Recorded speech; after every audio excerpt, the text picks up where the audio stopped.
Magandang araw po sa inyong lahat. Sa araw po na ito ay mapapakinggan po natin ang kwento ng may 12 taong gulang na magkapatid na kambal na sina Kalik at Asan. Ang kanilang simpleng pamumuhay ay biglang nagulo nang muling maungkat ang nakaraan tungkol sa kanilang mga pagkatao. Dahil doon, ang pagtatanong nila kay Lolo Pilo ay nauwi sa malalim na pagtuklas tungkol sa pinagmulan ng kanilang mga pambihirang kakayahan. At kasabay ng unti-unting pagsibol ng kanilang mga kakayahan, ang paglitaw naman ng iba't ibang klase ng kampon ng kadiliman. Ano kaya ang lihim na matutuklasan nila tungkol sa kanilang pagkatao? Magagawa kaya nilang labanan ang makapangyarihang mangkukulam na naghahangad ng kanilang kamatayan? Sama-sama po nating pakinggan ang buhay at pakikipagsapalaran ng kambal na Bertudes na may tangan ng mutya ng kalikasan. Ngunit bago po ang lahat, mga idol, huwag po nating kalimutang mag-subscribe, mag-like, at i-hit ang notification bell sa aking mga YouTube channel na The Voice Addict at Apong Isaac para sa mas marami pang makapigil hininga na mga kwentong aswang at katatakutan mula sa mundo ng kababalaghan. Umpisahan na po natin ang kwento. Sa isang malawak na kagubatan sa baryo ng Asero, merong nagaganap na lagim na konti lamang ang nakakaalam. Talamak ang pamiminsala ng iba't ibang klase ng mga aswang. Lahat sila ay hindi maipaliwanag kung saan nagmumula. Basta ang alam ng mga ito ay pumatay ng mga babaeng buntis, dalaga at kahit sino. Basta matsyempuan nila sa daan, ay agad nilang nilalantakan at pinapatay. Kaya naman, ang mahusay at magaling na manunugis ng aswang na si Mang Roman ay pilit ipinagtatanggol ng lahat ng mga kababaihan, lalo na ang mga buntis, kagaya ng asawa niyang si Deza. Kabuwanan na nito ngayong buwan sa anak nilang panganay na kambal, ngunit bigla silang sinalakay ng mga aswang na tiktik. At ngayong gabi, habang gumuguhit ang kidlat sa kalangitan at dumadagundong ang kulog sa paligid, bihag ng aswang na tiktik ang asawa niya na si Deza. Abot langit ang kaba niya dahil nag-aalala siya na baka mapahamak ito nang wala sa oras. Kaya naman, isang matapang na pagtutok ng pana ang ginawa niya para takutin ang aswang na may sakal sa leeg ng kanyang asawa. Bakas sa mukha nito ang labis na takot. "Hoy! Diablong buwang na tiktik! Pakawalan mo ang asawa ko! Kung ayaw mo, butasin ko ng palaso ang pagitan ng mga mata mo! Bitiwan mo siya!" Ngunit hindi natinag ang aswang na tiktik. Mula sa kinatatayuan ni Roman ay hinila niya ang pisi ng kanyang pana. Patatamaan niya ang nilalang sa leeg nito at saka isusunod niya ang braso. Tinitigan ni Roman ang asawa niya na si Deza upang balaan ito sa binabalak niyang gawin. Nang pumikit ang kanyang asawa ay marahas niyang binitiwan ang tali ng pana. Lumipad ang palaso at bumaon yun sa leeg ng tiktik. Nabitiwan ito ang leeg ni Deza at isinunod naman niyang patamaan ang braso ng aswang. 5 beses niyang pinakawalan ng palaso sa ere. Lahat ng mga yun ay tumama sa iba't ibang parte ng katawan ng aswang na tiktik. Bumagsak ito sa lupa habang naghihingalo hanggang sa tuluyang bawian ng buhay. Takot na takot si Deza nang yumakap ito sa kanya habang ang tiktik naman ay nakahiga sa lupa. Dilat ang mga mata at naliligo sa sarili nitong dugo. Akma na sanang paalis sila sa lugar na yon nang pigilan siya ni Desa. Sinabi nito na may babae raw na tumulong sa kanya at nasugatan ng dahil sa pagtatanggol kay Desa. Nang balikan nila ang itinuturo ni Desa, tumambad sa kanilang paningin ang walang malay na babae. Tadtad ito ng kalmot at malalalim ang sugat na tinamo nito sa katawan. Nakiusap si Desa na gamutin niya ang babae dahil muntik na raw itong magbuwis ng buhay para sa kanyang asawa.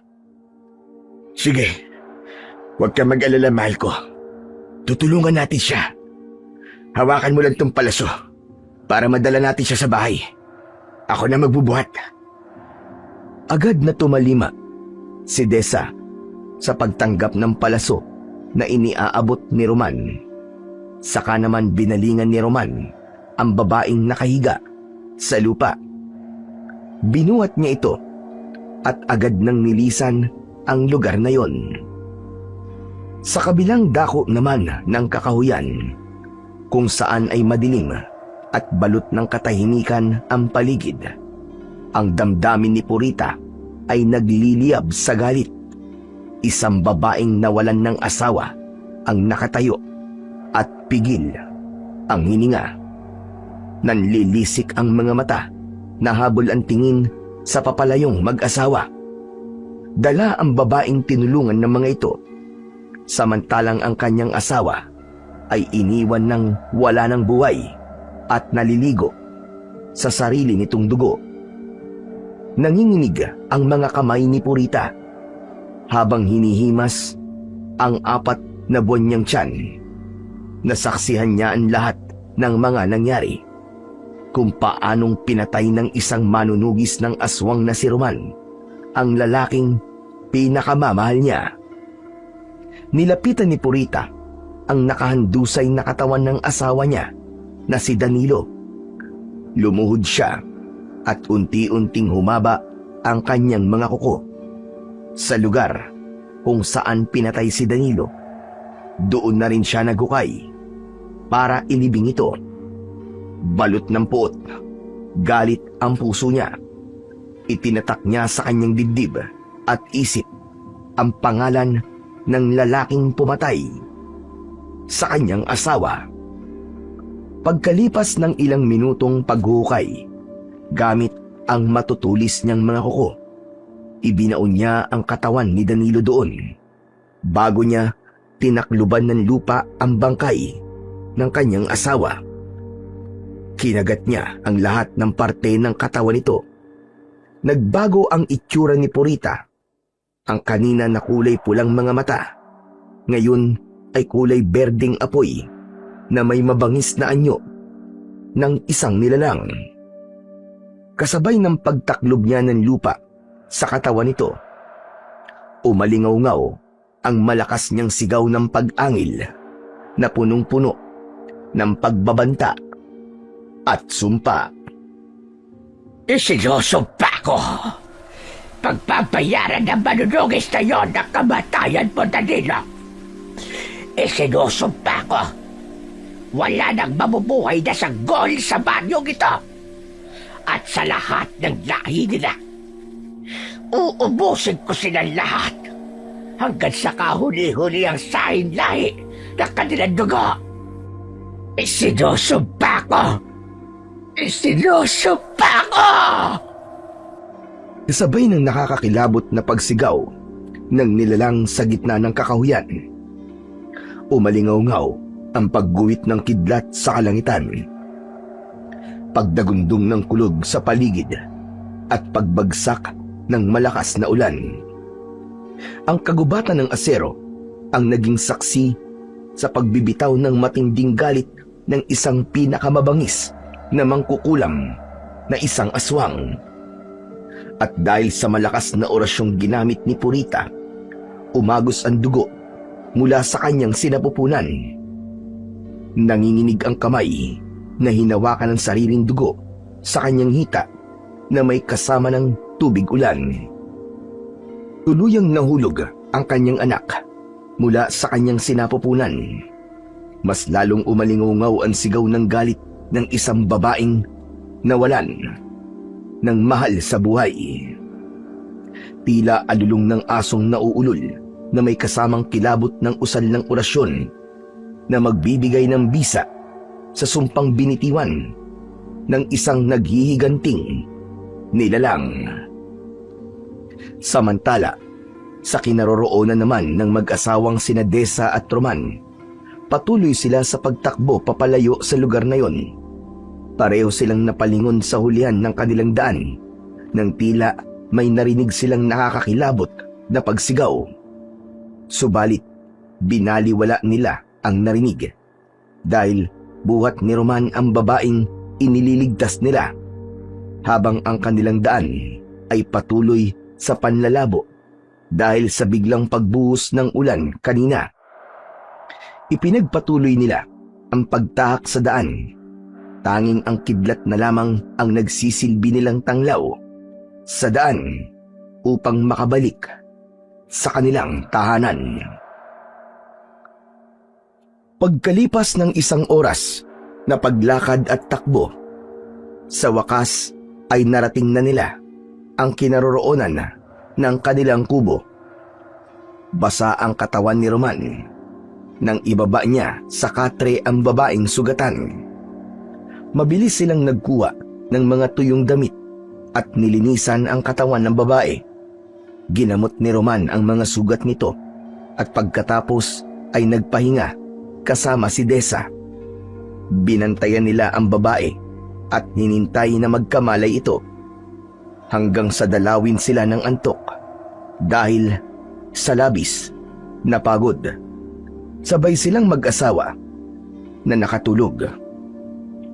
Kinabukasan, nagising ang natutulog na diwa ni Roman nang maramdaman niya ang pagyugyug sa kanyang balikat. Dahan-dahan siyang nagmulat ng mga mata at muka ni Desa ang nasilayan niya. Sinabi nito na nagkamalay na raw ang babaeng tinulungan nila kagabi. Agad siyang bumangon at nalaman niyang nagkamalay na nga ito.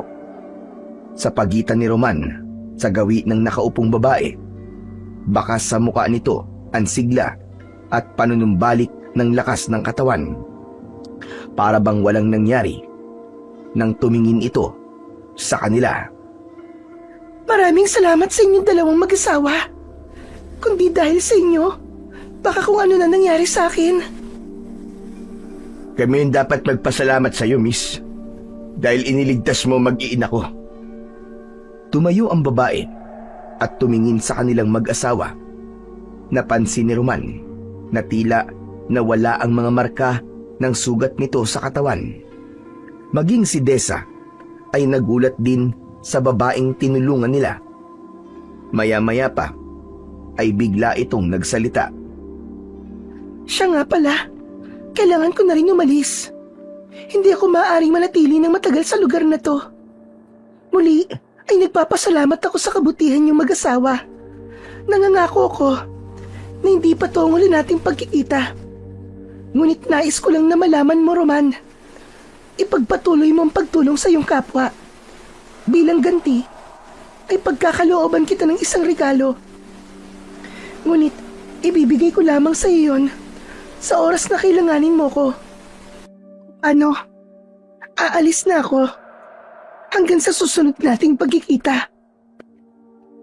Hindi na hinintay pa ng babae na magsalita si Roman dahil mula sa kanilang harapan ay naglaho na ito na parang bula.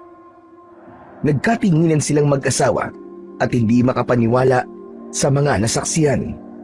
Hindi rin alam ni Roman kung paano siya nakilala ng babae.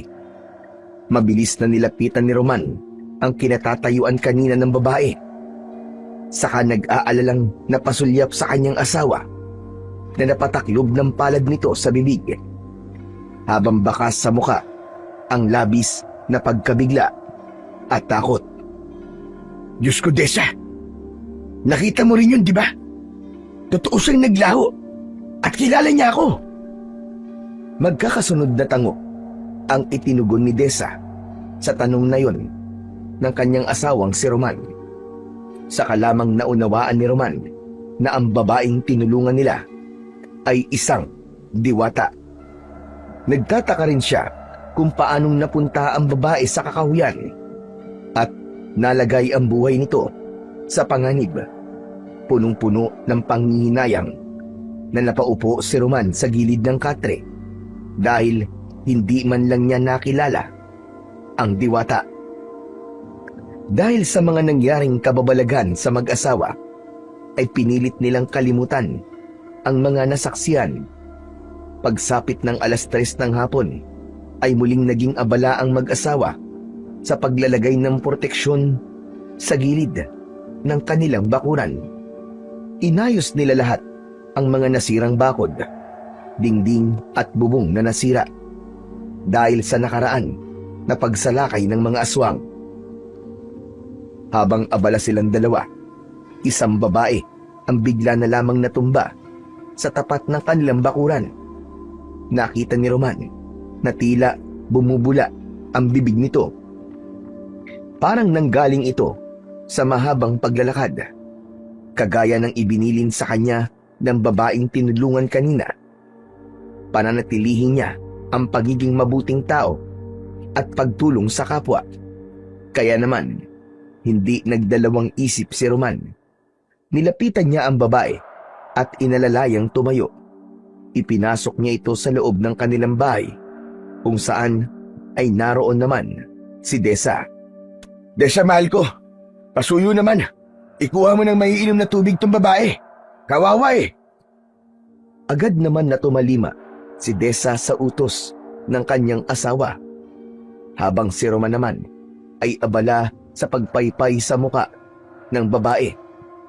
Labis ang panghihina at pamumutla ng labi. Maya-maya pa ay bumalik na si Desa. May dala itong isang basong tubig.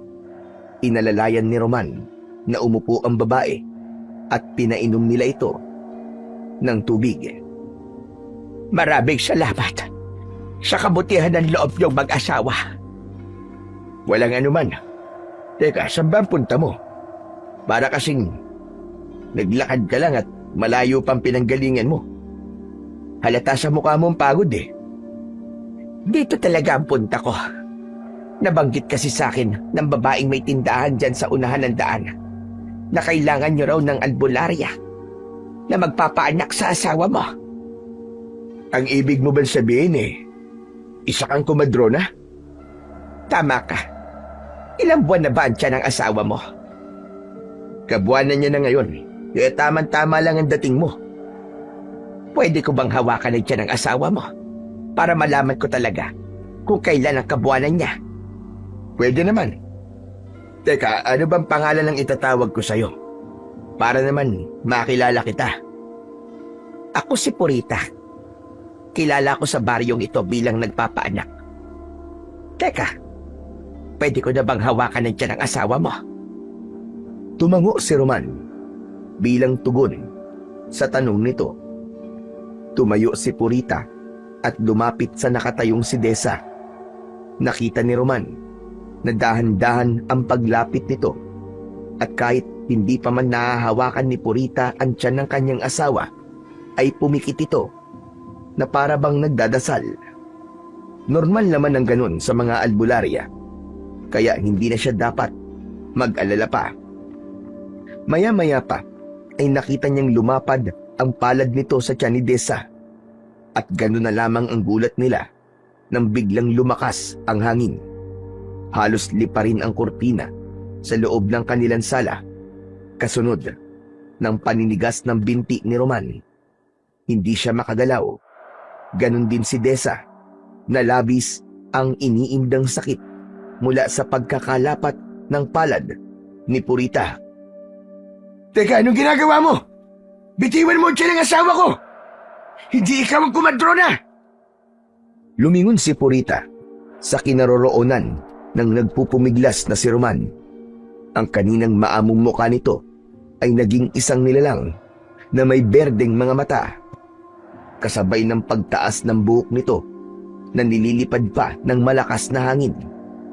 Kasunod ng pagsambit nito ng nakakakilabot na orasyon habang hindi pa rin inaalis ang kamay sa tiyan ni Desa. Nagkamali kayo ng binagga. Pagsisisihan mo na pinatay mo ang asawa ko, Roman. Ngayon naman, matatanggap nyo ang mapait na parusa para sa anak nyo. Isinusumpa ko sa kapangyarihang itim na mahika. Ang kampal na isisilang ni Desa ay mamamatay.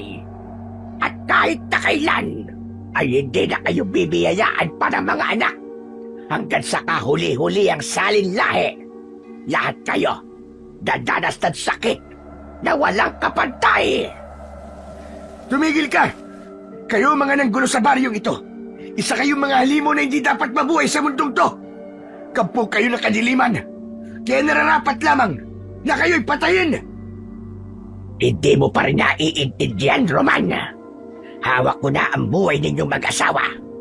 Kung tutusin, ay kaya-kaya ko na kayong patayin. Pero hindi.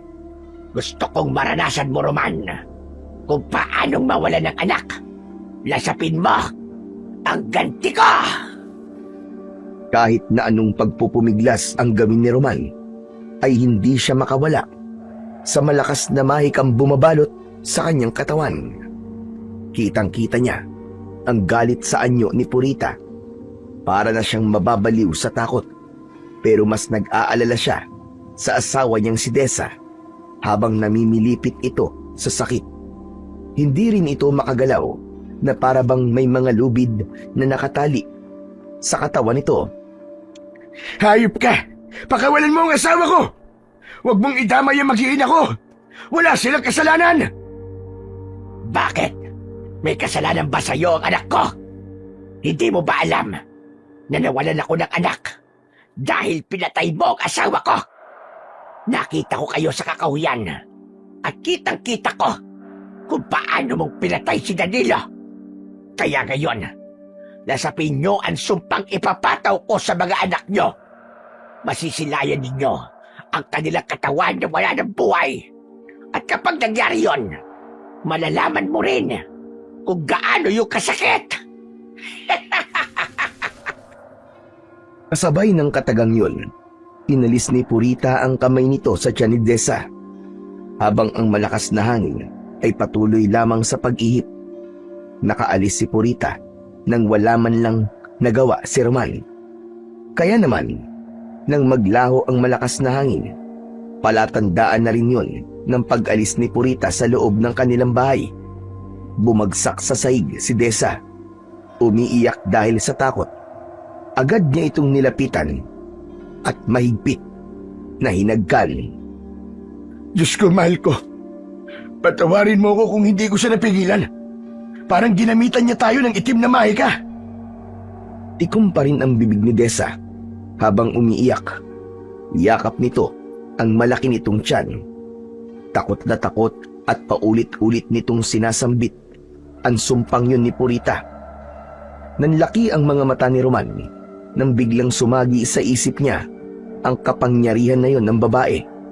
Naalala niya na dati nang may napatay ang kanyang ama na kagaya ng sa kapangyarihan ni Purita. Kaya naman, malinaw na sa kanya ngayon na ang nakaharap niyang nilalang ay angkan ng isang pinakamakapangyarihang mangkukulam. Kaya nitong bumuhay ng patay at gumawa ng aswang. Diyos ko, hindi ko akalain na dito kami magkikita ng anak ni Kanduring, ang matandang napatay noon ni tatay, dahil sa pagiging mangkukulam nito. At dahil sa mga sinabing ni Roman, ay mas lalong nag-alala ang asawa niyang si Desa. Paulit-ulit nitong sinasabi na ang kanilang mga anak ay mamamatay sa oras na magsilang na ito ng sanggol. Habang pinapakalma ni Roman ang asawa, ay bigla naman niyang naalala ang lalaking tiktik na napatay niya kagabi. Malakas ang kutob niya na yun ang asawa ni Purita na sinasabi nito.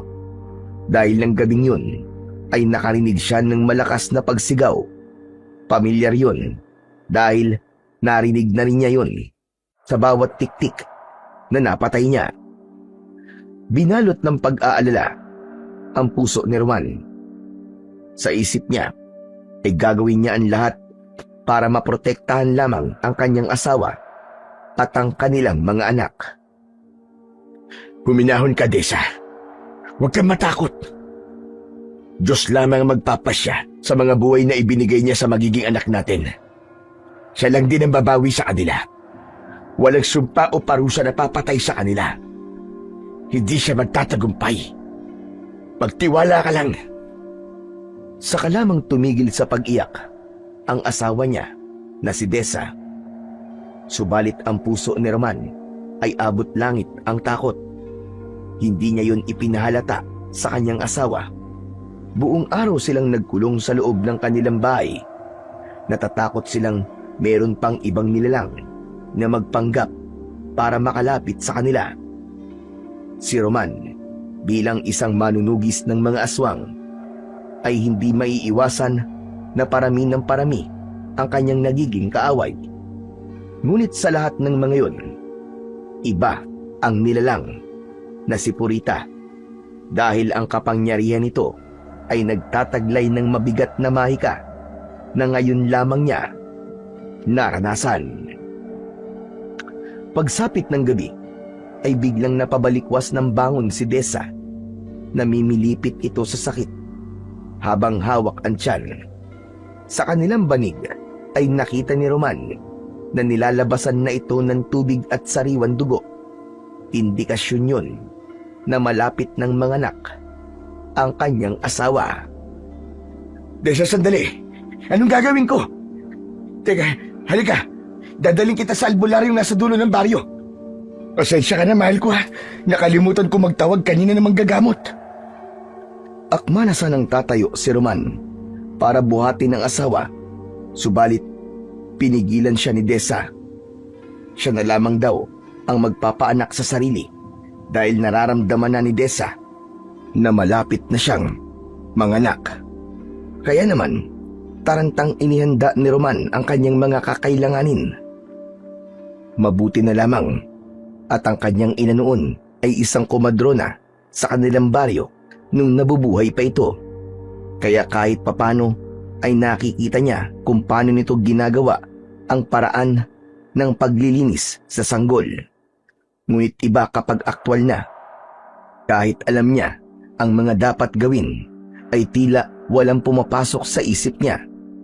Ilang sandali pa habang naghahanda ng gagamitin, panay na ang ire ni Desa. Nahihirapan ito at bakas ang takot sa muka. Desa, lakasan mo ang loob mo ha. Huwag mong isipin ang sinabi ni Purita. May awa ang Diyos. Makakaligtas sa mga anak natin. Tumingin kay Roman ang pawisan na si Desa sa kaubod lakas na umire na parabang nagbubuhat ito ng malaking bato. Ilang beses pa itong umire hanggang sa marinig na nila ang unang iyak ng sanggol. Maya-maya pa ay sumunod naman ang isa pang sanggol. Umalingaw-ngaw ang iyak ng mga bagong silang na sanggol sa katahimikan ng gabi. Diyos ko, marami pong salamat. Buhay ang mga anak namin. Hindi matatawaran ang tuwa ni Roman nang makitang malusog at buhay ang kambal. Pinagtabi niya ito at ilalapit sa nakangiting si Desa. Ngunit biglang tumigil ang iyak ng dalawang sanggol. Nanigas ang mga kamay na parabang matagal na itong mga patay. Takot na nagkatinginan ang mag-asawa habang si Roman ay para nang binabayo ng maso ang dibdib dahil sa labis na pagkabigla. Hindi siya makagalaw at hindi nila inaalis ang paningin sa katawan ng mga anak nila. Saka lamang nakita ni Roman na hindi na rin humihinga ang kambal. Iba na rin ang kulay ng mga labi. Tila naging ubi na. Hindi mga anak. Gumising kayo. Hindi maaari ito. Lumaban kayo, mga anak! Mga anak! Maging si Desa na nakahiga sa tabi ng kambal ay napabalikwas na rin ng bangon. Napahagulgul ito ng iyak habang sinasabi nito na nangyari na raw ang sumpa sa kanila ni Purita. Kaya naman, sinubukan ni Roman na iligtas niya ang kanyang mga anak. Ngunit nabigo siya. Wala ng pulso ang mga ito. Kasabay ng pagbagsak niya paupo sa katre, ang paghagulgul niya ng iyak. Sa isip niya ay nabigo siya at wala siyang kwentang ama. Hindi niya naprotektahan ang kanyang mga anak. Diyos ko! Ito pa po ba ang kapalit sa mga ginawa kong kabutihan sa mga tao? Saan ako nagkulang? Na iniligtas ko ang ibang tao, ngunit sarili kong mga anak ay hindi. Saan ako nagkulang? Saan? At dahil sa pagdadalamhati na yun ni Roman, umihip ang malakas na hangin at bumuhos ang malakas na ulan. Nagulat silang mag-asawa sa pagbukas ng kanilang pintuan. Nagpakita si Purita. Masayang masaya ito habang matalim ang tingin sa wala ng buhay nilang mga anak. Sa wakas, nangyari na ang sumpa. Simula pa lang yan, Roman. Sa bawat batang mabubuo sa sinapupunan ng asawa mo, basta't may kinalaman sa dugo mo, Roman, lahat sila'y mamamatay. Isinusumpa ko. Isinusumpa ko sila. Hindi na napigilan ni Roman ang kanyang sarili. Dinampot niya ang pana at agad na tinutukan si Purita na nakatayo sa kanilang pintuan. Ngunit kagaya ng mga nangyari sa kanila ni Desa kanina, nanigas lamang ang buo niyang katawan. Tanging ang kanyang mga mata at bibig lang ang naigagalaw niya ng mga sandaling yun. Hayop ka! Hayop ka! Papatayin kita! Tila ng aasar na humalakhak pa si Purita sa kanilang harapan. Malaya itong nakakakilos habang hinahawakan ang kanyang mga anak. Sinisigurado nito kung patay na ba talaga ang kambal.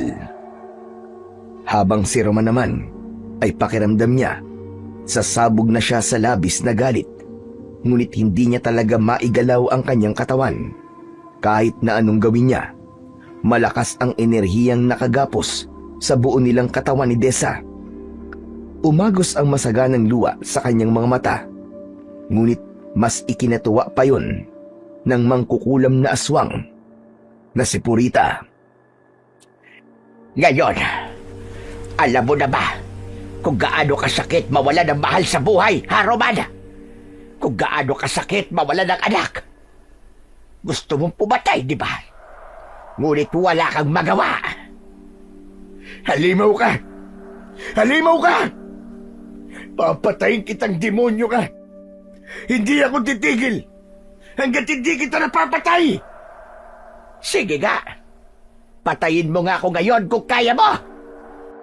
Tila kahoy ang pakiramdam sa sarili ni Roman.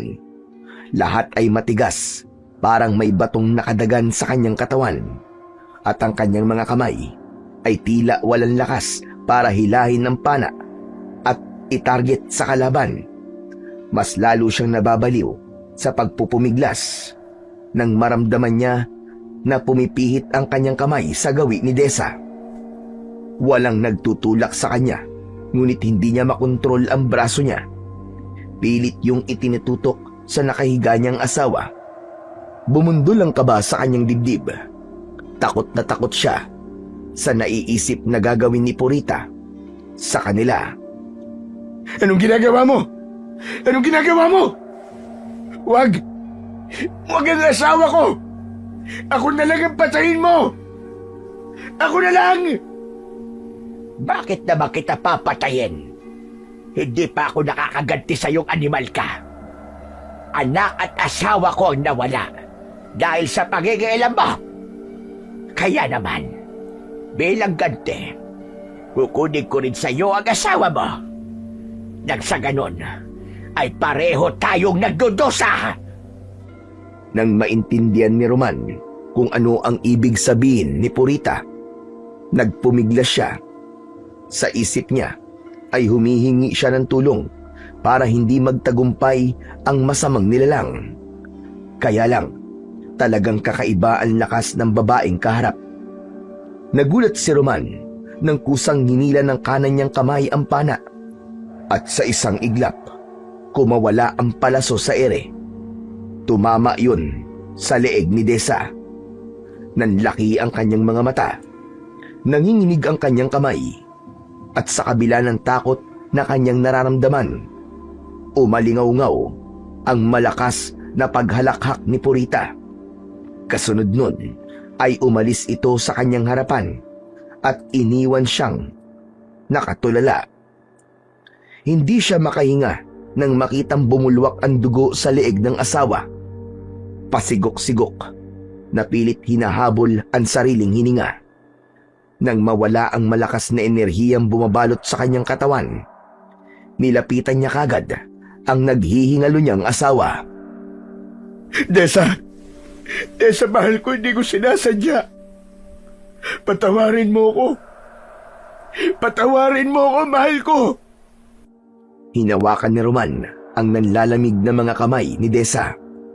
Takot na takot siya na hindi maipaliwanag ang kanyang nararamdaman. Walang kasing sakit na makitang mamatay ang kanyang asawa. Parang dinudurog ang puso niya dahil ang mismo niyang palaso ang ginamit para patayin ito. Nanginginig ang kanyang kamay habang hinahaplos ang muka ng kanyang asawa na may bahid ng dugo. Nanlalambot ang kanyang buong katawan habang pinagmamasdan nito. Hindi siya makapaniwala.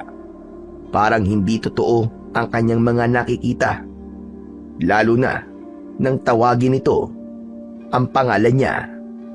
Sa kabila ng paghihirap nito sa paghinga, ay sinabi nito na wala siyang kasalanan. Alam nito ang buong pangyayari. Isang kahilingan lamang ang sinabi nito, na ang gusto nito ay ilibing ang kanyang mga anak sa gitna ng kakawyan at si Desa naman ay itabi rin sa mga anak. Isang kahilingan na tuluyan ng nagpaguho sa mundo ni Roman. Huwag kang magsalita ng ganyan, Desa. Hihingi ako ng tulong. Kailangan mo madala sa ospital. Lumaban ka, Desa. Kaya mo yan. Bago humugot ng malalim na hininga si Desa, ay sinabi nitong mahal na mahal siya nito at huwag sisihin ang sarili sa mga nangyari sa kanila. Sinabi nito na huwag niyang pababayaan ang kanyang sarili. Kaya naman, mas lalong humigpit ang kapit niya sa kamay nito. Desa, hindi mo ako iiwan. Hindi ka pwedeng mamatay.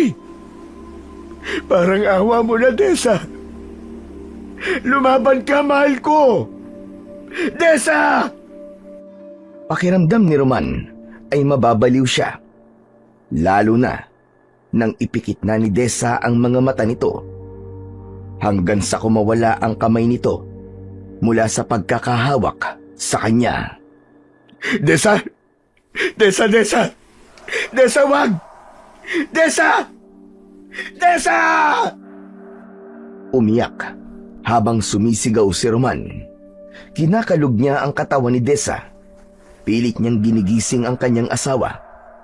Pumatak ang mga luha sa kanyang mga mata at umaagos pababa sa kanyang pisngi. Hindi niya matignan ang anyo ng kanyang asawa. Ang babaeng pinakamamahal niya ay namatay sa pamamagitan ng kanyang mga kamay. Parang dinurog ang puso ni Roman. Parang nawalan ng saysay ang kanyang buhay. Hindi niya na alam kung saan siya kukuha ng lakas. Isang bagong damdamin ang umusbong sa kanyang dibdib. Ang galit. Ipinangako niya sa kanyang sarili Nahahanapin niya si Purita at papatayin. Sinisiguro niya na magbabayad si Purita. Hindi niya ito tatantanan. Sa isip niya ay gagawin niya ang lahat para maipaghiganti ang mga nangyari sa kanya. Pagkalipas ng ilang sandaling pagdadalamhati ni Roman, ay inayos niya ang katawan ng kanyang pamilya. Nakasandal siya sa dingding, nakaupo, habang hindi inaalis ang paningin sa kanyang asawa at mga anak. Madalas din ang pag-agos ng luha sa kanyang pisngi. Umiiyak, ngunit walang tunog. Nakakuyom ang mga kamay at punong-puno ng galit ang mga mata. Ginawa niya ang kahilingan ni Desa. Dinala niya ang mga ito sa gitna ng kakahuyan. Dahil malakas ang ulan, ay malambot ang lupa. Mabilis niyang nahukay yun at naunang inilagay si Desa sa hukay na ginawa niya. Hinalikan niya ang noo ng kanyang asawa bilang pamamaalam dito habang humahagulgol ng iyak. Kasunod naman ang kanyang kambal.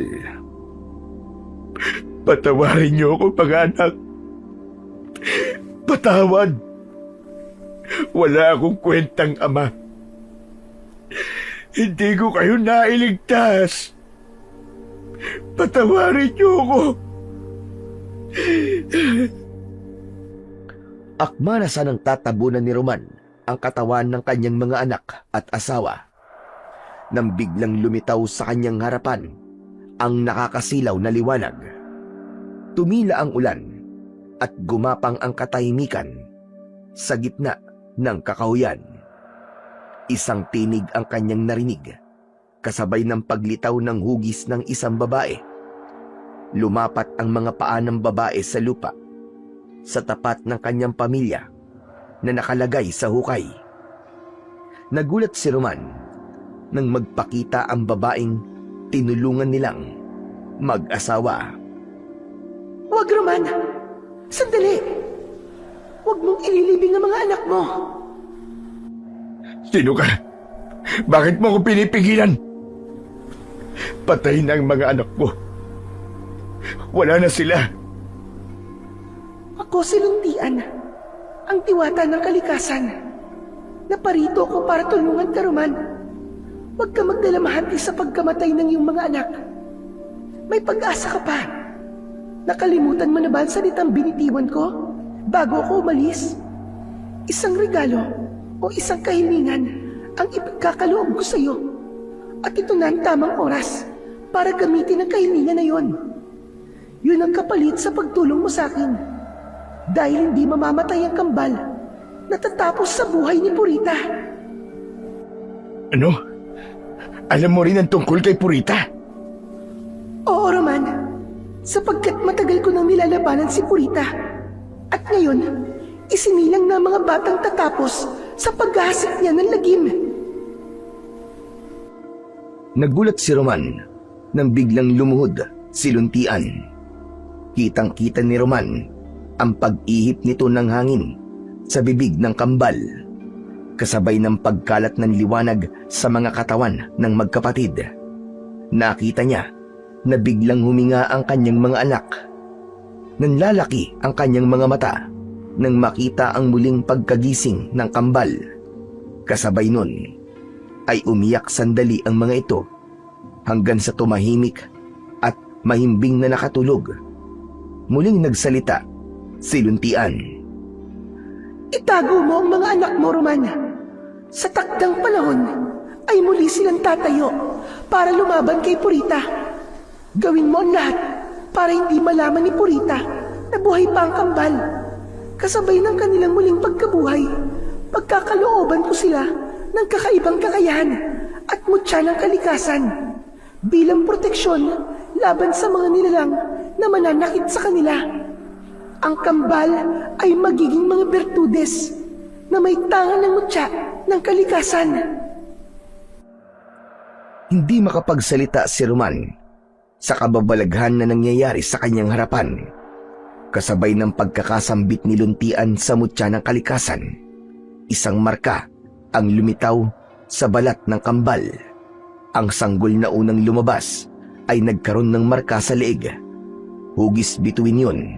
Samantalang ang pangalawang sanggol ay lumabas ang hugis at sulok na marka nito sa kanan na kamao ng bata. Yan ang palatandaan ng pagiging bertudes nila.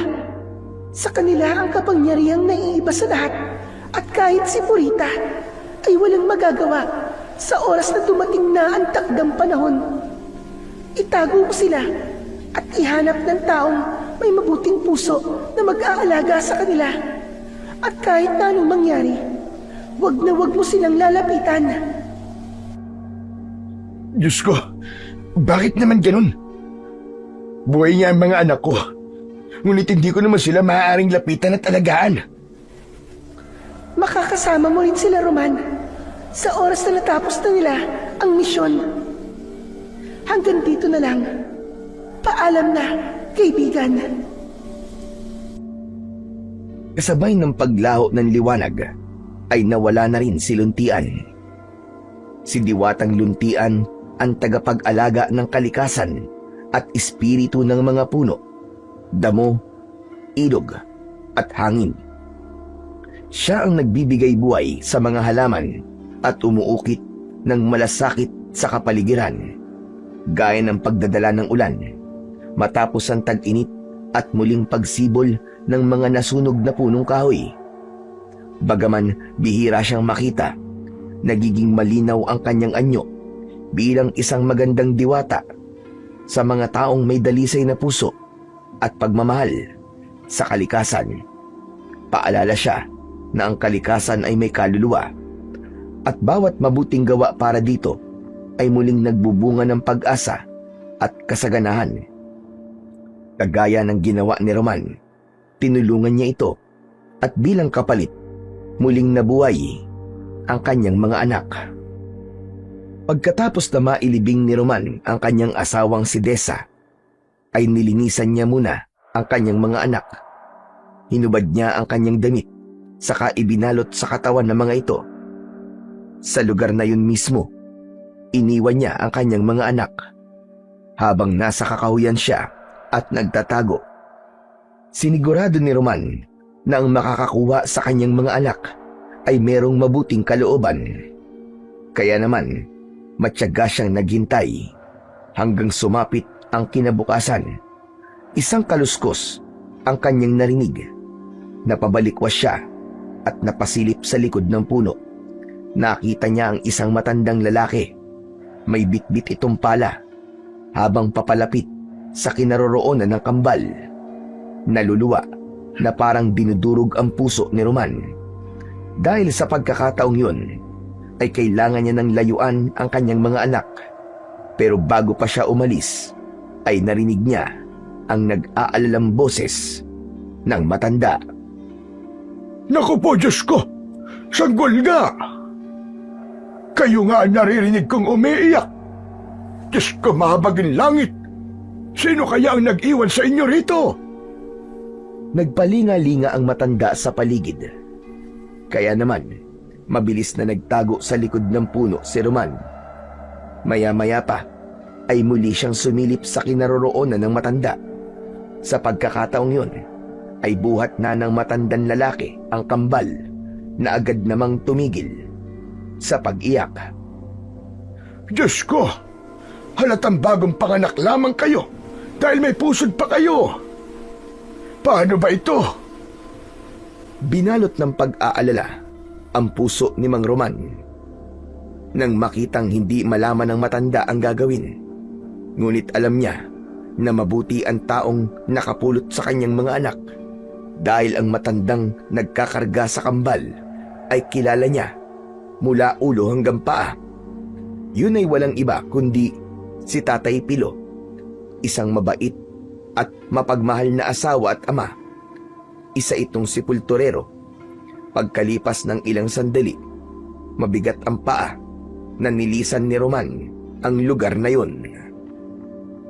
Samantala, Hindi makapaniwala si Lolo Pilo sa mga batang napulot niya sa kakahuyan. Sa tingin niya ay kambal ang dalawang batang nasa bisig niya. Dahil sabik sa anak, ay dinala niya ang mga ito sa kubo. Nasa gitna yun ng kakahuyan na malapit sa sementeryong pinagtatrabahuan niya. Ilang minuto lang ang nilakad niya para madala ang mga bata sa bahay niya. Walang makakakilala sa mga sanggol dahil dayo lamang din siya sa baryong yun. Kaya naman, pagkarating niya sa kanilang bahay, ay agad niyang ibinaba ang magkapatid. Nilisan niya ang mga yun at mabilis na nagpakulo ng sabaw ng sinaing. Yun muna ang pansamantalang gagamitin niya para ipainom sa mga bata. Kaya lang, bigla siyang natigilan nang tila kumislap ang mga balat ng mga ito sa leeg at kamao. Nanlalaki ang kanyang mga mata dahil batid niya ang tungkol sa ganong klaseng marka. Susantissima! Kambal na Bertudes! Isang biyaya ng kalikasan. O Diyos ko, anong klaseng pangitain ito? Saglit na napaisip si Lolo Pilo, ngunit mas nanaig ang kagustuhan niyang tuluyang alagaan ang kambal. At dahil sa kakahuyan niya nakuha ang mga ito, pinangalanan niya ang kambal na si Kalik at Asan. Kasunod ng pagsilay ng matamis nitong ngiti sa labi. Mabilis na lumipas ang 12 taon kung saan ay ganap ng mga bata ang kambal. Si Kalik na mahusay sa paggamit ng pana at si Asan na mahusay naman sa paggamit ng latigo. Pareho silang nag-iensayo sa malawak na damuhan sa gitna ng kakahuyan. Kahit madalas na silang pinagagalitan ng kanilang lolo na si Lolo Pilo, ay tuluyan pa rin ang kambal sa paghawak ng kanilang mga sandata. Itinatago nila ang pagsasanay sa kaalaman ni Lolo Pilo at uuwi sila na para bang walang nangyari. 5 taong gulang pa lang sila noon nang makahiligan na nila ang paggamit ng sandata. Tila may malakas na puwersang nagtutulak sa kanila para gamitin yon. Natatandaan pa nilang dalawa ng aksidenteng mahanap nila ang sandata sa bahaging yun ng kakahuyan. Kaya naman, habang naglalakad ay hindi maiwasan ni Asan kung bakit tila kakaiba ang kanilang husay sa paggamit ng mga sandata. Kalik, hindi ka ba nagtataka? Nagtatakang ano? Para saan na naman ba yung tanong mo na yan, Asan? Hindi ka ba nagtataka na mahusay tayong gumamit ng sandata kahit wala lamang nagtuturo sa atin? Hindi naman natin maitanong kay Lolo Pilo dahil hindi niya alam ang tungkol sa bagay na yun. Hindi ko rin alam kung bakit alam natin gumamit ng sandata, Asan. Basta ang alam ko, masaya ako kapag humahawak ako ng pana. Ako rin, Kalik. Masaya rin ako kapag nakakahawak ng latigo. Hindi ko lang talaga maiwasan ang hindi magtaka kung bakit nagtataglay tayo ng ganitong kakayahan. Kaya nga, dapat na ipagpasalamat na lang natin na meron tayong ganitong kakayahan, hindi ba? Alam mo, Kalik, napapadalas na ang mga panaginip ko. Nakikipaglaban daw tayo sa mga aswang. Tapos, nakita ko ang isang lalaki. Wala siyang muka, ngunit may hawak na pana. Nakita ko mga halimaw na umaatake sa atin. Hindi ba't bihirang magkamali ang mga panaginip ko? Parang isang pangitain o babala. Sus, ayang ka na naman sa mga panaginip mo, Asan eh. Hindi yan totoo. Maligo ka kasi at baka init lang yan ang katawan. Kalik naman eh. Araw-araw ako naliligo, no? Nakakainis ka naman. Seryoso ako eh. Sinasamahan mo na naman ang biro. Hindi ako nagbibiro. Totoo ang sinasabi ko sa iyo, Asan. Kahit itanong mo pa kay Lolo Pilo. Napasimangot si Asan sa birong yun ni Kalik. Kahit kailan ay hindi naging seryoso ang kanyang kapatid sa sinasabi niya tungkol sa kanyang mga panaginip. Ipinagpatuloy nila ang paglalakad pauwi sa kanilang bahay at magmula nang mainis siya kay Kalik ay hindi na siya nagkwento pa habang tinatahak nila ang daan at nakamasid sa paligid. Muling nasulyapan ni Asan ang bahagi ng isang puno na madalas nilang dinadaanan. Kakaiba ang lungkot na kanyang nararamdaman. Tila ba may kung anong enerhiya ang nagbibigay sakit sa kanyang kalooban. Kaya naman, nagulat na lamang siya sa malakas na pagsigaw ni Kalik sa kanya. Hoy Asan! Ang tagal mo naman maglakad! Ano bang tinitignan mo dyan ha? Kalik! Dali, halika rito! Lumapit si Kalik sa kanyang kapatid at tinignan din kung ano ang pinagmamasdan nito. Ano ba yun ha? Hindi mo ba nararamdaman ang bigat ng lugar na to? Para kasing nakita ko na to sa mga panaginip ko eh. Pambihira ka naman, oo. Akala ko pa naman kung ano na. Dala ng pagkasura ni Kalik ay iniwan niya ang kapatid sa tapat ng malaking puno. Nag-aalala siya na baka mapagalitan na naman sila ni Lolo Pilo sa oras na dumating ito na wala pang luto na sinaing. At kapag nangyari yun, baka malaman na nito ang matagal na nilang inililihim sa matanda. Pagkalipas ng 2 segundo, naramdaman ni Kalik na humahabol na rin sa kanya ang kanyang kambal na si Asan. Pambihira ka naman oh. Bakit mo naman ako iniwan? Akma na sanang magsasalita pa si Asan nang bigla silang nakarinig ng malakas na ungol mula sa kakahuyan. Kaya naman, ang nakatago niyang latigo sa bewang ay inilabas niya, habang si Kalik naman ay binitbit ang pana. Muling naulit ang sigaw, boses ng isang babaeng umiiyak. Tumigil sila sa paglalakad dahil nanggaling yun sa gitna ng kakahuyan.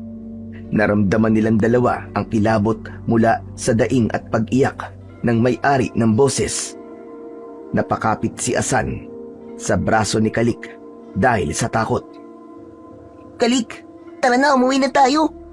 Diyos ko, baka mamaya may mga multo pala sa gubat na to. Tumigil ka nga, Asan. Nakakainis ka na ha. Hindi multo ang narinig natin kanina, kundi iyak ng isang babae. Baka may nangyaring masama sa kanya. Ano? Huwag mong sabihin na lalapitan natin ang kakahuyan. Siyempre, paano natin malalaman kung ano nangyayari sa babae kung nakatayo lamang tayo rito? Ay naku, Kalik naman oh. Hindi na lang ako sasama sa'yo. Kung gusto mo, ikaw na lang ang pumunta ron. Ikaw ang bahala. Walang sisiyan kapag may nangyaring masama sa'yo rito ha. Tila nang aasar ang ngiti sa labi ni Kalik. Kaya naman, wala nang nagawa si Asan kundi ang sumama sa kanyang kapatid. Malalaki ang hakbang na nilapitan nila ang pinagmumulan ng boses. At habang palapit sila ng palapit ay palakas rin ng palakas ang hagulgol na kanilang naririnig. Habang naglalakad, malakas din ang kaba sa kanilang dibdib. Maigpit ang kapit nila sa kanilang mga sandata. Pagkalipas ng ilang sandali, ay narating nila ang kinaroroonan ng naririnig nilang iyak. Tumambad sa kanilang paningin ang nakadapa na babae sa lupa.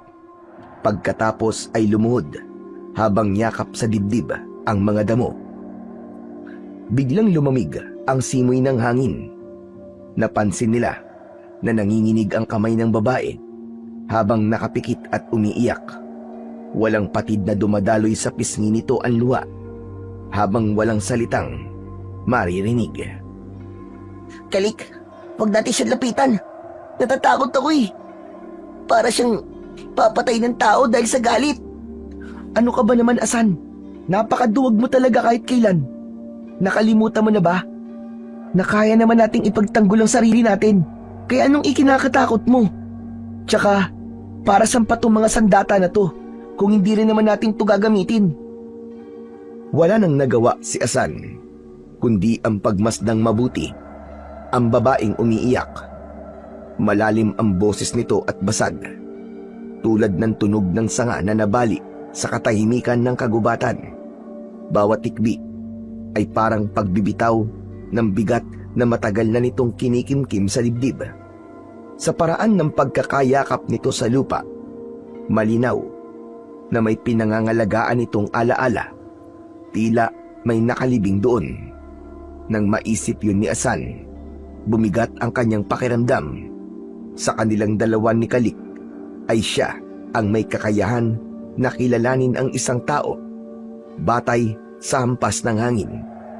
Ngunit sa pagkakataong yun ay parang naramdaman niya na kailangan niyang makilala ang babae. Parang nakaugnay ito sa matagal niya ng katanungan sa kanyang sarili. Akma na sanang lalapitan ng kambal ang babae, ngunit biglang lumakas ang ihip ng hangin. Pinaikutan sila na parabang pinipigilan silang lumapit sa babae. Walang kaalam-alam ang dalawa na ang babaeng nasa harap nila ay si Purita, isang mapanganib na mangkukulam na merong itim na kapangyarihan, at sa pagkakataong yun ay naramdaman nito ang presensya ng magkapatid. Mula naman sa kinatatayuan ng kambal ay seryoso silang nakatingin sa matandang babae. Tumayo ito at nagpunas ng luha sa pisngi at mga mata. Saka ito humarap sa kanila at walang bakas ng emosyon ang muka. Maya-maya pa ay nagsalita ito. Anong ginagawa niyo sa lugar na ito? Pasensya na po. Narinig po kasi namin kayong umiiyak.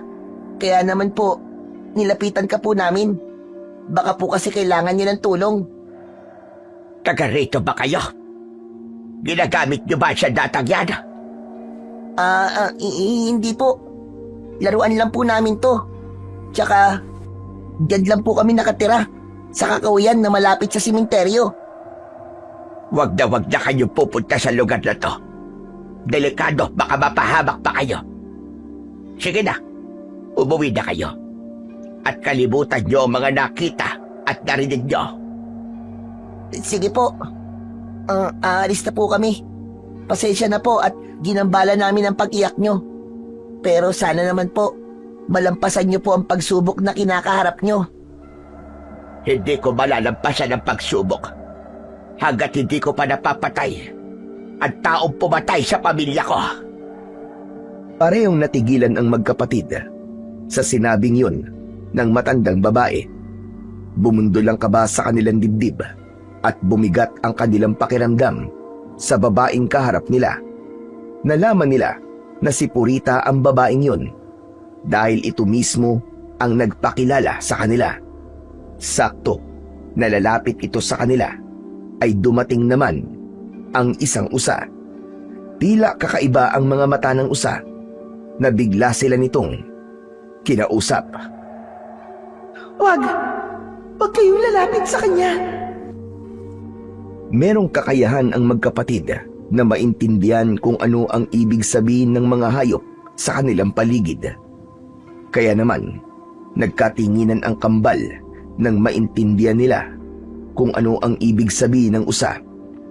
At kasabay ng mga katagang yun, pareho silang magkapatid na nakaramdam ng pananakit ng kanilang marka.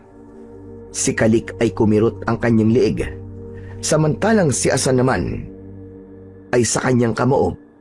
Binalot ng takot ang kambal, ngunit hindi sila nagpahalata sa kaharap. At dahil nalalagay sila sa alanganing sitwasyon, lumabas ang maraming hayop sa lugar na yon. Labis na nagtaka si Purita sa kakaibang ikinikilos ng mga hayop sa paligid nito.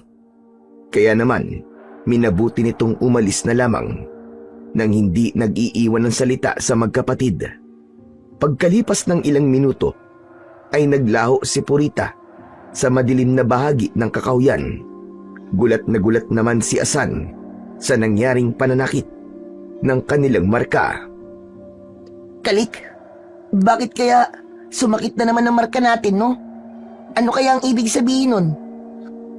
Abay malay ko, pareho naman tayong walang alam, di ba? Baka naman si Lolo Pilo, alam niya kung bakit sumasakit ang marka natin. Nako, magagalit lang yun. Pero, naalala ko si Aling Purita. Sino kaya siya, no? Bakit kaya kakaiba ang nararamdaman natin sa kanya? Tsaka di ba, binalaan tayo ng usa kanina? O di ba? Alam mo na ngayon na may katotohanan ng mga sinasabi ko. Kung natatandaan mo, sinabi ko sa iyo kanina na huwag na natin lapitan si Aling Purita. Pero ang tigas ng ulo mo eh. Huwag na nga tayong magsisihan, Asan. Ang mabuti pa umuwi na lamang tayo nang maitago na natin ang sandatang to. Ipinagpatuloy ni Nakalik at Asan ang paglalakad papalayo sa lugar na yon, habang sa kabilang gilid ng kakawyan ay nakatayo si Purita. Pinagmamasdan ang dalawang bata. Nang mga sandaling yon ay naramdaman niya ang kakaibang enerhiya mula sa mga ito. Bukod pa ron ay napansin niya ang lahat ng mga hayop na lumapit sa magkapatid, na tila ba pinoprotektahan ng mga ito ang dalawang batang lalaki. Biglang sumagi sa isip ni Purita na madali lamang niya malalaman kung anong uri ng mga nilalang ang dalawang bata. Magpapadala siya ng mga aswang na tiktik para masigurado kung tama ba ang kanyang hinala. Samantala, dala naman ng takot ni Nakalik at Asan, ay malalaki ang hakbang ng kanilang mga paa na tinahak ang daan palabas ng kagubatan. Habang ang mga hayop na biglang lumitaw sa kanilang harapan ay tila inihatid pa sila ng tanaw. Nakahinga lamang sila ng maluwag nang matanaw nila ang bubong ng kanilang bahay. Halos magmadali sila sa pagpasok sa loob ng kanilang tahanan. Pagpasok nila sa loob ay kanya-kanya sila ng upo sa bangko na gawa sa kawayan. Habol ang hininga na bakas ang pag-aalala sa muka. Si Asan ang unang bumasag sa katahimikan. Talagang nagtataka na ako, Kalik. Ano ba talaga ang nangyayari sa atin? Hindi pa ba natin to sasabihin kay Lolo Pilo? Kung sasabihin natin kay Lolo Pilo, may magbabago ba? Mag-aalala lamang si Lolo. Kaya mas makabubuti kung hindi na lamang natin sasabihin sa kanya ang tungkol sa nangyari kanina. Ano bang pinag-uusapan yung dalawa, ha, mga apo? Kapwa nagulat ang magkapatid sa biglang pagdating ni Lolo Pilo sa kanilang tabi. Humihingal ito habang buhat ang pala na nakapatong sa balikat nito. Nagpalipat-lipat ang tingin nito sa kanila, at sa pagkakataong yun, si Asan ang biglang kinabahan. Ano ang kanina ko pag naririnig na hindi nyo masabi-sabi sa akin? Oh, ano? Bakit hindi kayo makapagsalita? Kasi po Teka, ako na lang ang magsasabi kay Lolo Pilo, Kalik. Kailangan na talagang malaman ni Lolo Pilo ang mga nangyayari sa atin. Ano kanyo? Bakit? Ano ba yun? Sabihin nyo nga. Habang nagsasalita si Lolo Pilo, ay ibinaba nito ang pala sa likod ng pintuan. Ngunit bakas sa mukha ng matanda na tila ba mabigat din ang nararamdaman nito. Napansin ni Asan na nagbago rin ang tono ng pananalita ng matanda nang malaman ito na meron silang gustong sabihin. Lolo Pilo, kasi itong mga nakaraang araw po, nakakaranas po kami ni Kalik ng mga kakaibang pakiramdam. Lalo na po tungkol sa mga marka sa balat namin. Tapos kanina po, bigla po namin naintindihan ang iniisip ng mga hayop. Para po ba namin silang naririnig? Tapos yung hangin, para bang sumusunod sa nararamdaman namin. Lolo Pilo, gusto po sana naming malaman kung ano ba talaga ang nangyayari sa amin. Kung nasaan na ang mga magulang namin at kung bakit nangyayari to sa amin. Sa dami ng tanong ni Asan, walang masagot si Lolo Pilo ni isa, kundi ang pagbakas ng takot sa anyo nito. Kaya naman, napatayo si Kalik at ito naman ang nagsalita. Teka, sa reaksyon niyo na po yan, Lolo Pilo. Meron kayong tinatago sa amin ng kapatid ko. Hindi agad sumagot si Lolo Pilo. Sa halip ay lumapit ito sa magkapatid at naupo sa bangko na nasa gitna ni Kalik at Asan. Isang malalim na buntong hininga ang pinakawalan ng matanda. Bago ito, nagsalita. Mukhang hinihingi na ng pagkakataon para ipagtapat sa inyo ang buong katotohanan. Hindi ko kayo totoong mga apo at wala akong alam tungkol sa mga magulang nyo. Alam ko na kakaiba kayo sa lahat at batay sa mga markang nakita ko sa mga katawan nyo, nalaman ko na kayo ang mga batang isinilang bilang mga Bertudes. Saglit na huminto si Lolo Pilo dahil kapwa natigilan ang magkapatid. Hindi sila makapaniwala sa kanilang narinig mula sa kanilang lolo. Si Asan, nalungkot siya sa nalaman, ngunit alam niya na walang kasalanan ang matanda. Ganon din si Kalik. Tahimik itong nakatingin sa matanda, naghihintay sa iba pang sasabihin ni Lolo Pilo. Napulot ko kayong dalawa sa gitna ng kakahuyan, duguan at bago lamang kayong silang ng mga sandaling yon. May pusod pa nga kayo. Natitiyak ko na merong dahilan kung bakit kayo iniwan sa lugar na yon. At naintindihan ko ang lahat nang makita ang marka nyo sa katawan. Ibig sabihin nun, nanganganib ang buhay nyo sa kamay ng mga aswang.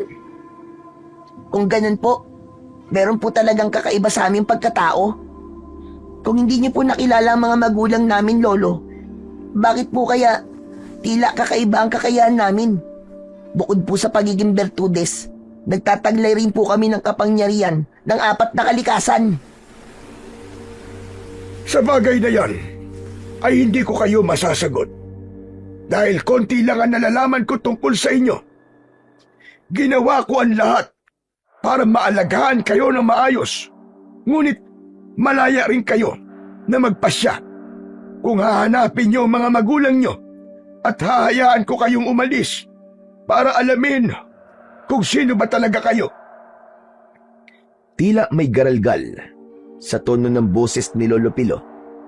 Kaya naman, parang may kutsilyong bumaon sa dibdib ni Asan nang marinig niya ang sinabi ng matanda. Alam niya na ganun din ang nararamdaman ni Kalik. Ilang saglit pa ay muling nagsalita si Lolo Pilo. Nabanggit niyo kanina na nasa kakahuyan kayo at may nangyaring hindi maganda sa gubat. Ano ang ginagawa niyo sa lugar na yon? Dahil sa tanong ni Lolo Pilo, tuluyan na nga nilang inamin sa matanda ang tungkol sa totoong dahilan kung bakit sila nasa lugar na yon. Ilang sandaling katahimikan ang nangibabaw habang si Kalik ay nanatili lamang na nakatayo. Sa isip niya ay umusbong ang labis na galit. Masama ang kanyang loob sa mga magulang na nang-iwan sa kanila. Kahit na kailan ay hindi niya matatanggap na nagawa silang itapon ng kanilang mga magulang. May dahilan man o wala, basta nararamdaman niya na nagagalit siya sa kanyang mga natuklasan. Walang imik na umalis sa sala si Kalik at tahimik itong pumasok sa loob ng silid nilang magkapatid. Naiwan sina Asan at Lolo Pilo na nagkakatinginan dahil sa naging reaksyon na yon ni Kalik. Silang kambal ay magkaiba ng ugali. Si Asan na tahimik at maunawain, samantalang si Kalik naman ay mainitin ang ulo. Yun ang dahilan kung bakit mas madalas na napapasunod nito ang apoy kesa sa hangin. Isang malalim na buntong hininga ang pinakawalan ni Lolo Pilo. Bago ito, nagsalita. Alam ko na darating ang oras na ito na kayong dalawang magkapatid ay mapapalayo sa akin. Sana ay malaman ninyo na minahal ko kayo, na para kung isang tunay na apo. Pasensya na po kayo, Lolo. Huwag na po muna nating pilitin si Kalik na maintindihan ng lahat. Kahit naman po ako'y nagulat din sa mga natuklasan ko eh. Alam nyo ba na matagal ko nang alam na kakaiba kayo? Pati na ang lihim na pagpuslit ninyo papunta sa kakauyan para sa pag-iensayo nyo ng armas. Lahat ng mga yun ay alam ko. Sa katunayan, ako ang nagbigay sa inyo ng latigo at pana. Sa akin ang mga sandatang yan, madalas ko yung ginagamit noon bilang isang manunugis ng aswang. Subalit tinalikuran ko ang pagiging manunugis ng aswang. Magmula ng kamuhian ako ng sarili kong anak. Hindi ko na iligtas ang asawa ko at sinisi ako ng anak ko dahil sa pangyayaring yon. Kaya nagpakalayo-layo ako at dito ako napadpad sa gitnang kakauyan. Magkahalong awa at gulat ang naramdaman ni Asan nang marinig ang kwentong yun ni Lolo Pilo. At alam niya rin na narinig yun ng kanyang kapatid dahil dingding lang naman ang pagitan ng sala at ng kanilang silid. Ang araw na yun ay naging kakaiba dahil batid na nila ang katotohanan mula sa matanda. Pagkatapos na mag-usap ni na Lolo Pilo at Asan, tumayo si Lolo Pilo at nagpaalam sa kanya. Kailangan ko nang bumalik sa sementeryo. Hindi ko pa natatapos ang pag-uukay. Huwag na kayong lumabas ng bahay. Nagkalat ngayon ang aswang na tiktik. O siya, sige na. Aalis na ako. Magsarado kayo ng pinto at bintana. Inihatid ni Asan ng tanaw si Lolo Pilo habang malungkot itong naglalakad papalayo sa kanilang bahay. Kaya naman, biglang nakaramdam ng awa si Asan para sa matanda. Nang maiwan silang dalawang magkapatid, ay napuno ng katahimikan ang paligid. Pareho silang nag-iisip at hindi makapaniwala sa mga natuklasan. Pagkalipas ng ilang oras, ay sumapit na ang gabi. Nang mga sandaling yon, ay nag-aalala na sila para kay Lolo Pilo. Ang kaninang walang imik na si Kalik ay bigla na lamang nagtanong kay Asan. Wala pa ba si Lolo Pilo, Asan? Wala pa nga eh. Nag-aalala na nga ako eh. Dahil ngayon lamang nangyari to. Nagpabalik-balik si Asan sa paglalakad sa sala. Bakas sa kanyang anyo ang labis na pag-aalala. Tila mabigat ang kanyang nararamdaman ngayon na parabang pakiramdam niya ay merong nangyaring masama sa kanilang lolo. Ano kaya kung sunduin na natin si Lolo Pilo, Kalik? Nag-aalala na talaga ako sa kanya eh. Pero gabi na at alam mo naman na madadaan tayo sa kakauyan. Baka mapahamak tayo dun. Yung pa naman ang ibinili niya kanina, di ba? Pero paano naman kung si Lolo Pilo pa lang napapahamak na, Kalik? Maghihintay na lang ba tayo rito? Akma na sanang magsasalita pa si Kalik. Ngunit bigla nilang naramdaman ang pananakit ng kanilang mga marka sa katawan. Sabay silang namilipit sa sakit. Aray! Kalik! Ang sakit ng kamao ko! Naramdaman na rin natin to kanina. Kaya natitiyak kong may hindi magandang nangyayari sa paligid natin. Nagkatinginan ang magkapatid nang biglang may kumaluskos sa labas ng kanilang tahanan. Nung una ay inisip nila na baka si Lolo Piluna ang dumating. Ngunit nakarinig sila ng pag-angil sa labas. Kasabay nun, ang kanilang mga marka ay biglang nanakit na parabang meron itong sugat sa loob. Kaya naman, pinaglabanan ni Asan ang sakit na yun at sinilip niya ang nilalang na nasa labas ng kanilang bahay. Ganon na lamang ang panlalaki ng kanyang mga mata nang makita ang maraming nilalang na nakapalibot sa labas ng kanilang bakuran. Anong nakita mo? Anong nasisilip mo sa labas, Asan? Mga tiktik. Sigurado ako na mga tiktik ang nasa labas, Kalik. Dati na nagkikwento si Lolo Pilo sa atin. At ang mga nilalang nasa labas ay ang mga nilalang na mga tiktik dahil kamukha nila ang mga paniki. Hindi na nga nakatiis si Kalik. Sumilip na rin ito sa labas. Ganun na lang din ang pangihilakbot nito nang makita ang mga nilalang na nakangising nakatingin sa kanilang bahay na tila ba lampasan ang kanilang paningin. May isang tiktik silang nakikita na nakatayo lang na para bang naghihintay ng tamang pagkakataon para umatake. Ang tiktik ay isang uri ng aswang na nag-aanyong ordinaryong tao sa araw, ngunit nagiging nakakatakot na halimaw pagsapit ng gabi. Payat at butot balat ito kapag araw, ngunit lumalakas at mabagsik kapag gabi. Meron itong mahabang dila para sipsipin ang laman o dugo ng mga biktima, lalo na ng mga buntis at sanggol. Maputla o kulay abo ang balat nito. May matatalas na ngipin at pulang matang kumikislap sa dilim. Kilala rin ito sa malalaking pakpak na kahawig ng paniki at sa tunog na tiktik na ginagamit upang lituhin ang mga tao sa tunay nitong kinaroroonan. Kalik, anong gagawin natin? Baka biglang bumalik si Lolo Pilo at mapahamak siya. Wala tayong ibang gagawin kung hindi ang harapin sila. Baka sa gagawin natin to ay masagot na matagal nating katanungan. Aalamin ko kung magagamit ba natin ang kakayahan natin laban sa kanila. Kunin mo ang lapig mo, madali ka. At sa akin naman ang pana. Wala na tayong pagpipilian ngayon, Asan, kundi ang ipaglaban ng buhay natin.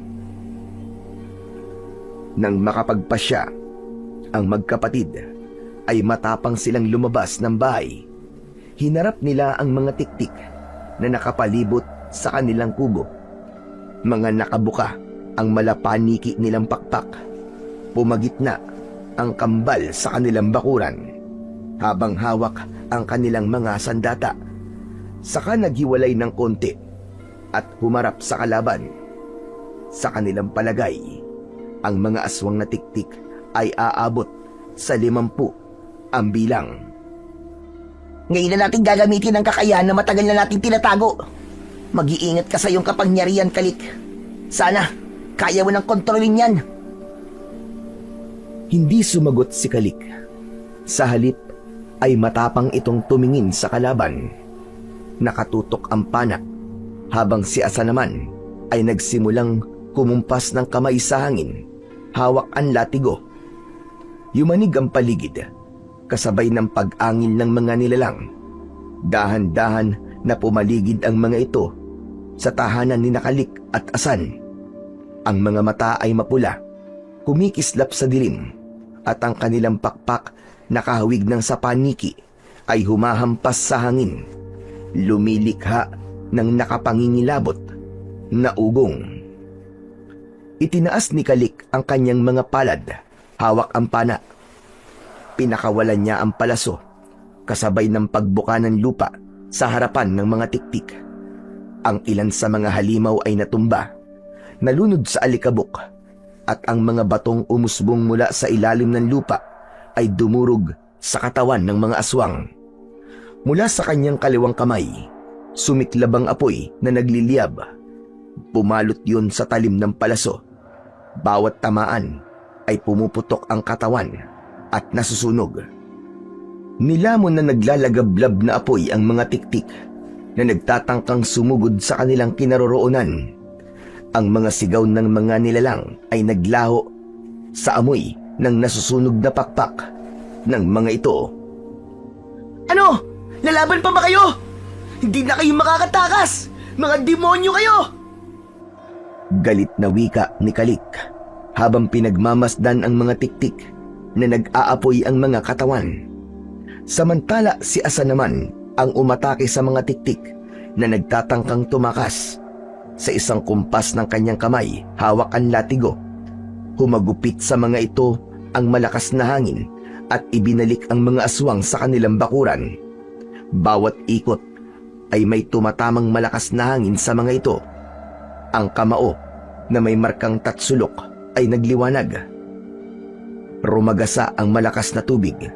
Malasibat yun na bumutas sa mga pakpak ng mga ito at sinundan naman ng malakas na hangin na tuluyang pumatay sa mga aswang.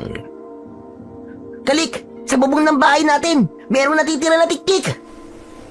Pagsamahin natin ang ating kapangyarihan, Asan. Patayin natin silang lahat! Nagtagpo ang apoy at lupa ni Kalik, habang si Asan naman ay hangin at tubig. Nabuo ang malabulang apoy na tila ipo-ipo ang puwersa. Tumama yun sa katawan ng mga nilalang na nasa bubong. Nadamay ang kanilang bahay sa sunog. Ang iba naman na hindi nadamay sa pagsabog ay isa-isang bumagsak, nahulog sa bumukas na bitak ng lupa.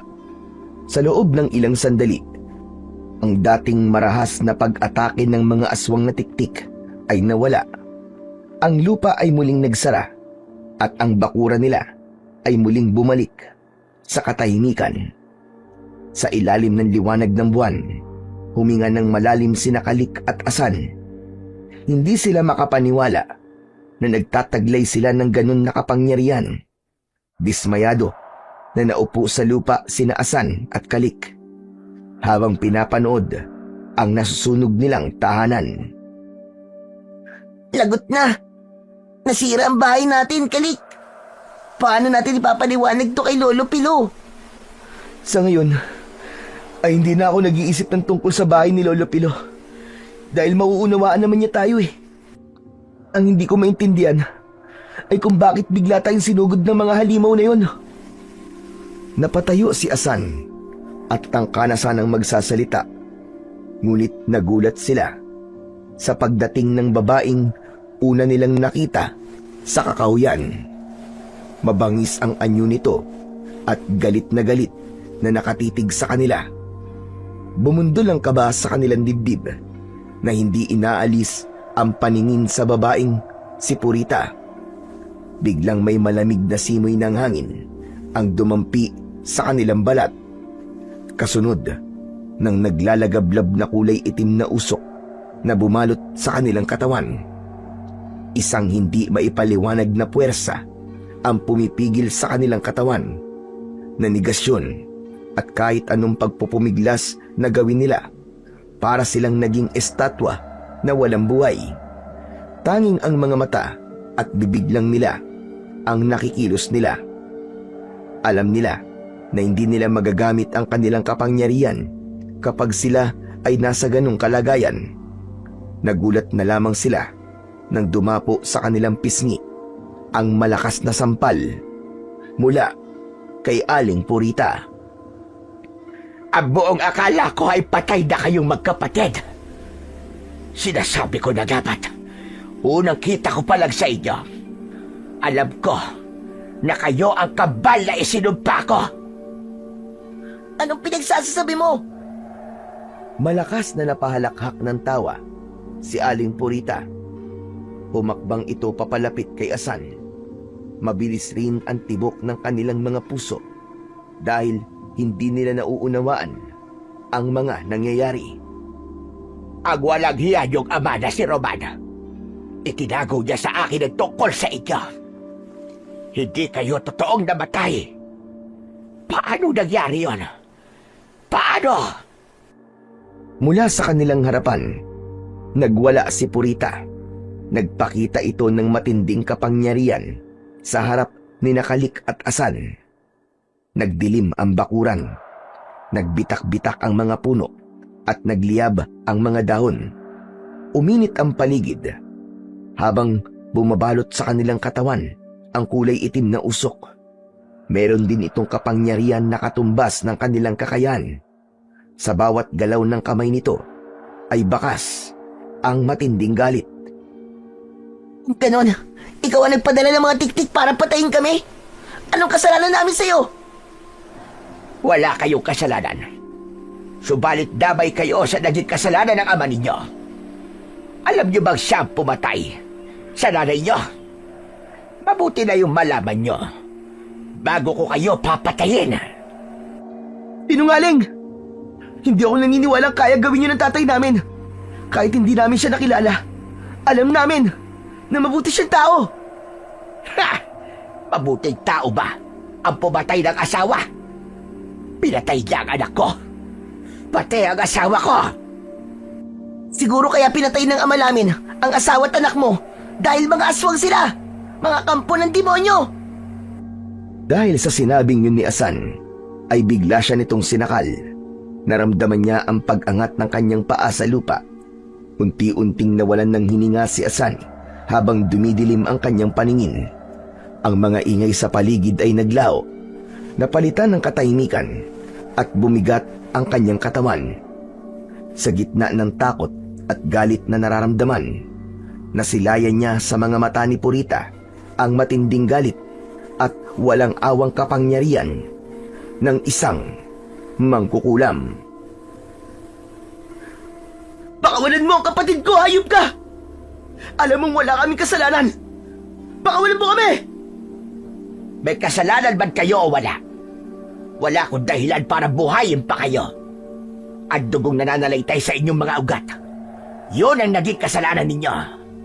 Hindi ko hahayaan na mabuhay pa kayong muli. Habang nararamdaman ni Asan ang sakit ng pagkakasakal sa kanyang leeg, isang palaso ang mabilis na lumipad at tumama sa kamay ni Purita. Isang matinis na sigaw ng sakit ang kumawala mula sa bibig nito. Otomatikong nabitiwan nito si Asan. Kumawala ang malamig na usok na bumalot sa kamay nito habang namimilipit sa sakit. Dumaloy ang dugo mula sa braso paagos sa palad. Ang mga mata nito ay nanlaki at kumukurap-kurap. Tila hindi makapaniwala sa nangyari. Sa kabila ng pagkabigla nilang lahat, isang tinig ang umalingaw-ngaw mula sa dilim. Lumitaw si Roman. Hawak ang pana na may isa pang nakahandang palaso. Ang mga mata ay naglalagablab sa determinasyon para iligtas ang mga anak. Gulat na gulat si Aling Purita nang makita si Mang Roman. Layuan mo mga anak ko, diablong buwang ka! Kung ayaw mong butasin ko ng palaso ang pagmumukha mo! Bakit hindi mo ako patayin? Kagaya ng ginawa mo kay Desa na asawa mo.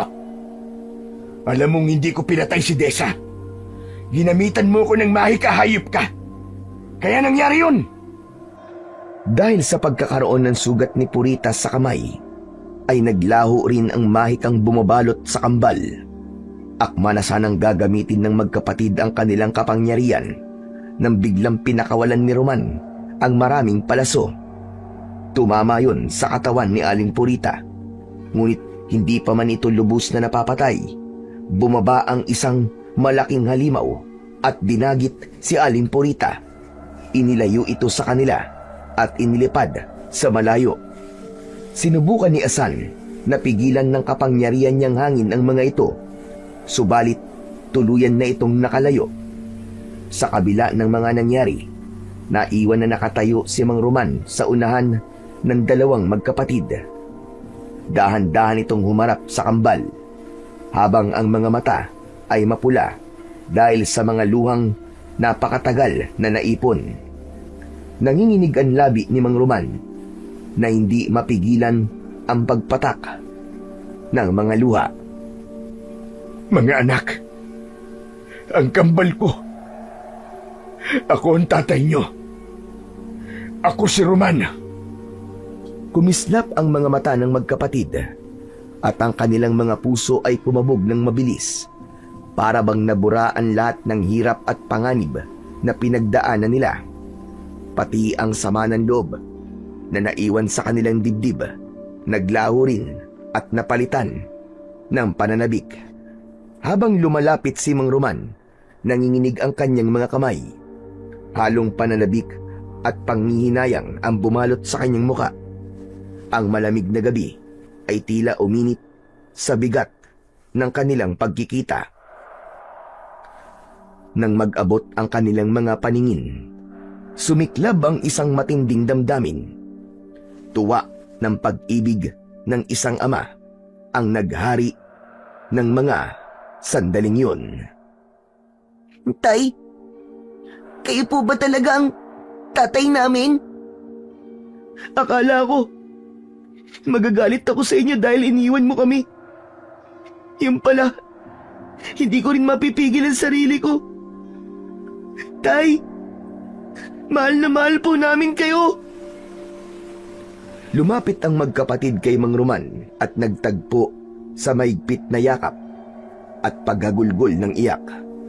Sa yakap na yon, ang mga pusong matagal nang nananabik sa isa't isa ay naghari.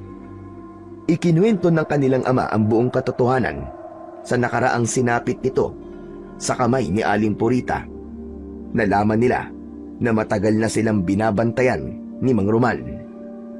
Hindi pa man nagtatagal ang mainit na pag-uusap ni Mang Roman at ng kanyang mga anak, biglang yumanig ang katahimikan ng gabi. Mula sa malayo, isang basag na sigaw ang umalingaw-ngaw. Si Lolo Pilo, hingal na hingal, mabilis na tumatakbo patungo sa kanila. Ang mga damit ay punit-punit, nabahira ng putik at dugo. Sa mga mata ay mababakas ang matinding takot. Iwinasiwas nito ang hawak na pala sa mga nilalang na humahabol dito. Tay, si Lolo Pilo, hinahabol siya ng mga aswang na parang bumangon sa hukay. Tulong mga apo ko! Tulong! Gamitin niyo ang kapangyarihan niyo! Si Kalik ang agad na kumumpas ng palad sa hangin at nagpalipad ng palaso. Tila ulan yun na bumabagsak sa mga aswang. Nasunog ang mga ito at isa-isang bumabagsak sa lupa.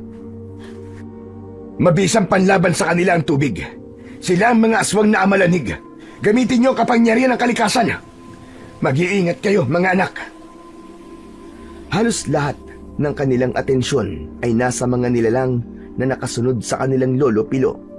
Ang mga amalanig ay lumitaw mula sa kakahuyan. Mga bangkay na bumangon mula sa hukay. Ang kanilang balat ay kulay abong parang nabubulok na laman. At sa ilang bahagi ay nakikita ang mga buto na kumikislap sa liwanag.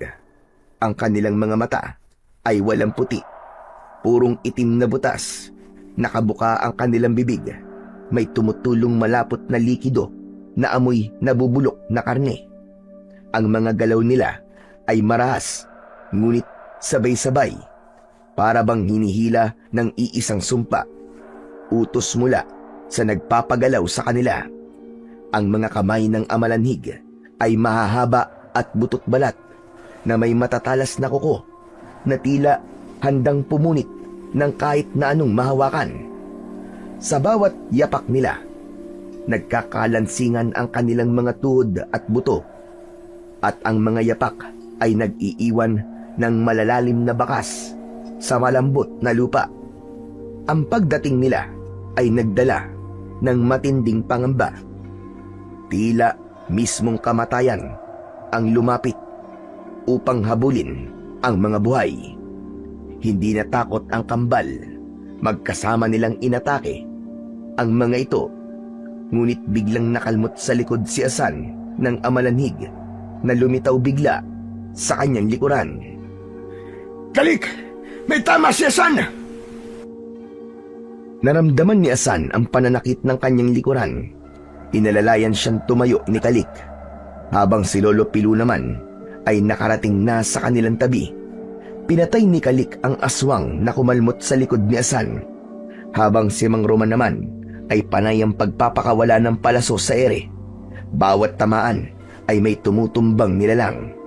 Pero nagulat sila nang makitang tumigil ang mga ito sa kanilang harapan. Hindi ako makapaniwalang babangon ng mga yan sa sementeryo. Sinubukan kong tumakas, pero naabutan pa rin nila ako. Dahil kilala nila kayo, kaya maging handa kayo sa kilos sa mga kalaban natin. Nararamdaman kong marami pa ang paparating.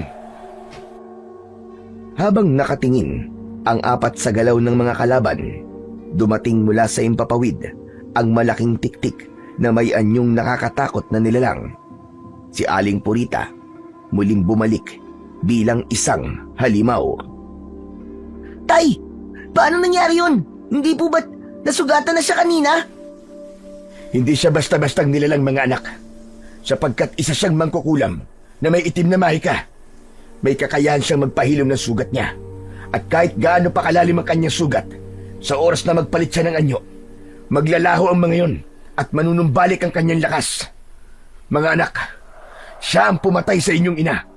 Gamitin niyo ang lahat ng inyong lakas para matapos na ang kanyang kasamaan. Pagkababa ni Purita sa lupa, walang sabi-sabi, agad na sumugod ang mga ito sa kanilang kinaroroonan. Inihanda ni Kalik ang naglalagablob niyang pana, habang ang latigo naman ni Asan ay nagliliyab sa malatubig na liwanag. Si Kalik ang unang kumilos. Ipinatong niya ang kanyang mga palad sa lupa. At mula roon, sumiklab ang naglalagablab na apoy. Nilalamon ang mga amalanig sa unang hanay. Pagkatapos ay iniangat niya muli ang kanyang kamay. At sa isang iglap, nagbitak-bitak ang lupa. Bumuka ang malalalim na siwang kung saan nahulog at naglaho ang ilan sa mga halimaw.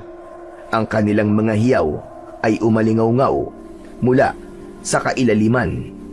Samantala si Asan ay humugot ng lakas mula sa latigo.